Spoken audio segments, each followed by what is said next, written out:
Hi everybody, I hope all is well. Going to take a quick break from the Gordon Lightfoot album reviews. A lot of new albums just came out, but one in particular I've been very excited for is a lady that I had the opportunity to see August. Yeah, August. I don't remember the date. It was a Friday night. It was like 86 degrees. It was down at Waterfront Stadium here in Grand Haven, Michigan. And you'd think on the river it might be nice. Oh no, it was just muggy. There was no breeze. You know, one of those where you're sitting in your chair and the sweat is just pouring down the back of your legs and you're going, what am I doing here? And then the headlining act came on. And it's a lady whose music I first heard maybe 2 years ago or so. You know, one of those Spotify, if you're into this, you'll like this. And I'm talking about Emily Scott Robinson from Telluride, Colorado, via North Carolina, via all points in between. So she just put a new album out, and it's called American Siren. And we're going to get to it in a minute, so I'm going to plug it here at the beginning and the end. But I thought I would also kind of do something I haven't done yet, and that's just a quick artist overview. She only has 3 albums out. I'll be honest, there isn't a whole lot of biographical information on any website. She's been around for a few years, been plying her trade. I know that at one point she and her husband actually sold their home and were roving nomads. I love that, the classic song and dance woman. She's out on stage and plying her trade and telling stories and entertaining crowds. So she's a folk singer, very much in the vein of two of her heroes who unfortunately just passed in the last year. She was a big John Prine fan, which right then and there tells you, okay, she has good taste. And one of her other songwriting heroes was the great Nancy Griffith from Texas, who just passed away this year. So clearly, she has lofty goals, great heroes. When you start with the best, and that's what you aspire to, you know that you're going to be good. And so she's been putting out self-released albums. She has 2 self-released albums. And the first one is from 2016, and I believe it's only available on CD. And I picked this up at the concert, and we'll get to that in a second. Go back there. This one, and it says in the notes, there's nothing you can't find here. She basically won studio recording time. She'd been playing, I think it says she lived in Tennessee, so she's very much a southern gal, but she hung out a lot up in Michigan, in my neck of the woods growing up, and I don't think she's as old as I am, but I think we're close in age, or she's within a few years, so kind of the same time period. And anyway, so she had been writing great songs for a long time and had the chance to put these down. And boy, for the depth and the maturity level for a first album, and I will say that this is only 1, 2, 3, 4, 5, 6, 7, 8 songs. It doesn't clock in at 30 minutes, so it's kind of an EP, but she had won some studio recording time, and that's what this really sounds like. I don't know if you would classify it as a good lo-fi album or as a really strong demo type recording, and that's the feel you get. It's very raw, very emotional. Opens up with Slaughterhouse Road on here, which is basically about a woman having enough of her adulterous husband. And she, when I got to see her in concert, she performed that song. She performed a lot off all 3 of these. She said that the folks from the area, the women down there, came up and said, boy, that's exactly how it is here. So Magnolia Queen, Marriage Ain't the End of Being Lonely, Thirst, New Orleans, Ricochet Lies, Mary, and Nosedive. This is a really good starting point. Clearly, there was a lot more to come. But for what it is, for a first homemade album, right out of the gate, there are some really strong songs on here. Her voice was not quite where it is now, but I think a lot of people's aren't. Once you, so many great singer-songwriters are like that. The first album, they're still finding how they want to sound, how they want to portray themselves. But even if this is all she had, she would be a fully formed songwriter with some great tunes out there. The next one that she put out a couple of years later, again, another self-financed one. Thank goodness this one's on vinyl, because really that's how, a good record should sound. She put this out, I believe self-released. Vinyl cutting and plating, Kinderscore vinyl. So anyway, this one, and she signed this one because there was room for the autograph. On this one, you'll notice it's black, and she said she didn't want to cover her face up on the cover, and I don't blame her. It would be kind of silly writing over yourself, but anyway, so she maybe quickly to intersperse the stories here. During the show, she told a lot of great tales. She had a couple of local musicians helping her out, and they'd only rehearsed once, maybe twice, I don't remember. But boy, they were in sync, and it was a great trio. There's fiddle, stand-up bass, and Emily Scott Robinson on guitar. So, Traveling Mercies was the second self-released one from 2018. No, I'm sorry, 2019. I get things mixed up in my head, And this is the album that I first heard. I'd heard both of these streaming, and streaming is fine, as we always talk about, but this is the kind of music, and I'll touch on this on the new one as well. This is not background music. This is music you pay attention to, and the leap in songwriting and for performing and confidence in her voice from the first CD to this record leaps and bounds. And so if you like the first one, you're going to really like this one. Westward Bound, Ghost in Every Town, real dark song. Delta Line, just about dealing with postpartum depression, and she's from the South, so when you talk about, she touches on several songs about conceiving children out of wedlock, and it's just, but then it goes from that to this really sweet song that I can assume is about she and her husband, called Better with Time. Talks about starting off in a small little house, and they're working, and she drives by the house, and she reminisces about it, but she wouldn't trade those days for where she's at now. And it's one of my 2 or 3 favorite songs by her. Borrowed Rooms and Old Wood Floors, about not having a place to stay, and just kind of being a roving character. White Hot Country Mess, she performed that one in concert. I never thought about it because I'm a guy, but she talked about showing up in New York City in this dressing room for a lady country singer, female folk singer. It was just like a closet with a light, and the guys get this, they get whiskey, they get whatever they want, and she's just kind of stuck with whatever they'll give her. And but it's a fun song. The Pie Song, The Dress, Shoshone Rose Run, Overalls, and Traveling Mercy. Traveling Mercies, just a killer set of songs on here. And what she really established here, started on the first album, really established here is, and what links her to John Prine and John Hyatt and some of these other characters and the great songwriters that have come before her, Emmylou Harris and Nancy Griffith and Guy Clark. She's in that vein because she's able to empathize. And I talked about that when I talked about John Prine's music and his debut album.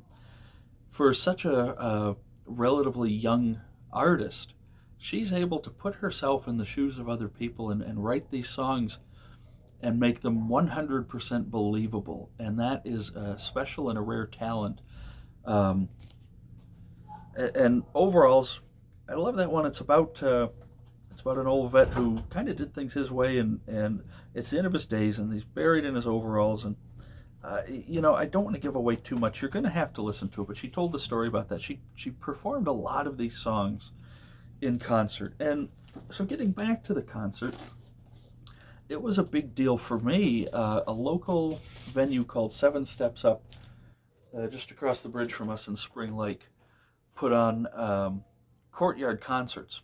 down at the Waterfront Stadium. There were free shows, which was always a bonus, and they brought in a lot of great singer-songwriters. And I just about flipped when I saw that she was going to be there. I thought, oh my God, I can't wait. She's so good. She's such a great singer, great songwriter, great performer. Watched a lot of YouTube. Um, she came up, and being from Carolina and growing up in Michigan, she knew exactly what the weather was. The guitar had a little bit of a hard time staying in tune. She laughed with the audience, great rapport. What was great for me, the reason I keep bringing it up is because it was the first live music I had the chance to see since the coronavirus hit and changed everything. So getting to go to this beautiful outdoor venue, even with the heat, um, that was the first live show in 2 years for me this summer. And so to get to see that was very special. To get to hear these songs made it fantastic. Um, as always in my videos, coffee break time. I'm drinking a coffee called Funky Mamacita. It's from the Higher Grounds Coffee Company. It's a fair trade coffee company. You can get it a lot of different places. I got it even at the local Meijer, but a lot of fair trade shows have it, and churches and whatnot. It's a medium dark roast. Not quite as dark as I like, but well worth it.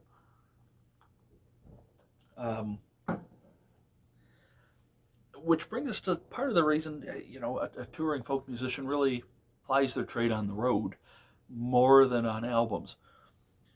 What had been announced not long before the show was that she got signed through a very interesting story to Oh Boy Records, founded 40 years ago this year by Al Bonetta and John Prine. And she is the first signee since the passing of John Prine. John's adopted son, Fiona Prine's son from before she met John, Jody, called her up. The long and short is, and I'm not going to get into all the details because I don't want to butcher the story, but basically got a hold of her via an Instagram message and said, hey, we love your music. You want to talk about recording for us? And, I can only imagine for a singer-songwriter to have Oh Boy Records get a hold of you and say, hey, you want to work together? It's got to be a dream come true. And so when my friend and I had the chance to talk to her real briefly after the show, she was very generous with her time, very friendly, great, again, a great rapport with the audience. I made sure to tell her congratulations, and congratulations, Emily Scott Robinson, again, on your signing to Oh Boy Records. And they allowed her complete artistic control, which is a big deal to an artist, because clearly she was doing something right. She was on an upward trajectory already. And so we get American Siren, and she did a bunch of songs off here. And this came out just yesterday, and it's hard and probably unfair to compare new work with old work without any or with impartiality. So, but I've listened to it several times already just in the last 2 days. And the reason is it's infectious. It's, you always think, oh, because I love Traveling Mercies. I think that's one of the best folk music albums I've heard. And so you think, oh, what's the next one going to be like? And this just lives up to every expectation and then some. Continuing with the themes of being able to put herself in the shoes of people outside her realm of life, but there's a lot of autobiographical stuff in here as well. She told a lot of stories. She sang at least half of these songs, if I'm remembering right. It's been a couple of months. She did not do the new single, actually, at the time. The first single, called Old Gods. Things You Learn the Hard Way. She told a really cute story about. She basically pieced it together from bits of advice she got from family and friends. Really neat song. If Trouble Comes a-Lookin', I had to really sit and listen to this. And, she's from down south, and I say this perhaps out of touch because I'm from the Midwest, from the northern Midwest, but maybe in a similar spot. Like in Grand Haven, we have more churches per square mile than any town around us for hundreds of miles. And down south, religion is a big deal. And it's about a married woman having an affair with a priest or preacher, and takes place in a hotel room way outside of town where even God can't find them. And there's a lot of questions about morality and guilt on there. And she sort of follows up the questioning of morality and talking about one's feelings. Um, and it might even be the same woman, I don't know, in the next song called "Let 'Em Burn," and it's a married housewife, mother of two. She just takes all the expectations had of her and she just lets them burn down. And she finds herself crying on the bathroom floor, locking herself in, and I got goosebumps during that song because these songs are just so human and they're so great. And even as a guy, you can listen to these songs and go, oh, there's feeling here. This is the real deal. Um, and then side A closes actually with a somewhat of a happy song. I consider it to be. And she did this. She had seen John Prine duet with Bonnie Raitt singing Angel of Montgomery at the Mother Church, which is still on my bucket list. How I've never been there, I don't know. Saw them at the Ryman, and she was up in the back, and she thought, one day I want to be that person. And God, I hope uh, fans out there, folk music fans, oh boy family, people who are into good music, help her get there, please. That would be a dream come true for any folk singer, any country singer. Um, but talking about a person who, I can only afford the cheap seats, but I'm going to be there one day, and I'm going to love every second of it. And I'm going to sing to the people just like me. Side B opens up with an autobiographical tune, and here's another one I started to cry while listening to and got goosebumps. Called I've already said it's called "Hometown Hero," and it's based on her cousin. It addresses a soldier who comes home with PTSD and lives with the demons in his head and ends up taking his own life at age 27 with a wife and two small kids. And the little boy's asking, how and why did Daddy get to heaven? And that's something that we still see way too much of. And I hope this song, "Hometown Hero," helps bring awareness to help soldiers coming home and to treat them with respect and with dignity. We don't know what they're going through. Um, so anyway, and then "Lost Woman's Prayer," which is she had sung this at the concert as well, and told it sort of took place. She found this sort of sisterhood of women on the road, and she would get to talk to, and again, it doesn't. It's not. It's maybe partially autobiographical, but not complete. She's able to put herself in the place of other folks very easily here, and she and a friend sort of lose track, but they keep in touch via phone calls and email, and eventually they run into each other years later, and telling stories and lies, will lie to the bartender about their age, and just believe it or not, I find it kind of a fun song. Um, Every Day in Faith, Lightning in a Bottle also hit me because even though she's talking about it from a girl's point of view, talking about being 19 and never believing that you're going to be back 20 years later somewhere. And, for me, that's 19 is 20 years ago. I'm 39. And, boy, where does the time go, And you think, oh, you don't realize how fast it's going to go and you're never going to rekindle it. And if you could go back, you'd think, I really need to just enjoy this because it isn't going to last forever. You think those feelings will when you're a kid and of freedom and craziness, and they don't. That said, she seems to be in a really good place in her life. For the record, I'm in an amazing place in my life. I've been married just over 10 years to the most beautiful, wonderful woman in the universe, my wife April. Two great kids, my daughter Madison and my son Elijah, which I haven't really talked about here, but because it's a music channel. But I wouldn't trade those days for anything, but I wouldn't go back to them either. And I think that's what this song makes me think of. Like, you need to appreciate where you're at in life at each point. And then Old North State is just based on a poem, based on the state toast to her home state of North Carolina. It's a hillbilly song. She has a couple of the Steep Canyon Rangers playing. It's a bluegrass song, and I love hillbilly music. I have a ton of it. And so it closes on a real fun note. It's a roller coaster of emotions. There's darkness, but there's always light in the darkness when it's there. There's always empathy. There's always some hope. There's always humor. And that's what makes a great singer-songwriter, a great folk singer, is I think being able to balance that. And she does that very well. So a third album in 5 years. She's on Oh Boy Records now. And, as somebody who's been a fan for a while, even though I hate myself, I only had the streaming versions for a while, but I finally, when I saw her in concert, picked up the physical versions. Because again, that's how music should be heard. And this, as much as these, if not more, this deserves your attention. This deserves for you to sit and pay attention to every word and listen. This is not background music. It's, take the time out of your day and spin it front to back. So there we go. New music, new release just yesterday on October 29th, but also sort of an artist overview. So thank you guys for listening. And so I try and expose people to all kinds of music. And this is folk Americana, a little bit of a country tinge. But if you're fans of the other stuff that I've talked about here, John Prine, Gordon Lightfoot, that kind of thing, you're going to love her music. So go pick it up. Emily Scott Robinson, the new album, American Siren, out on Oh Boy Records now.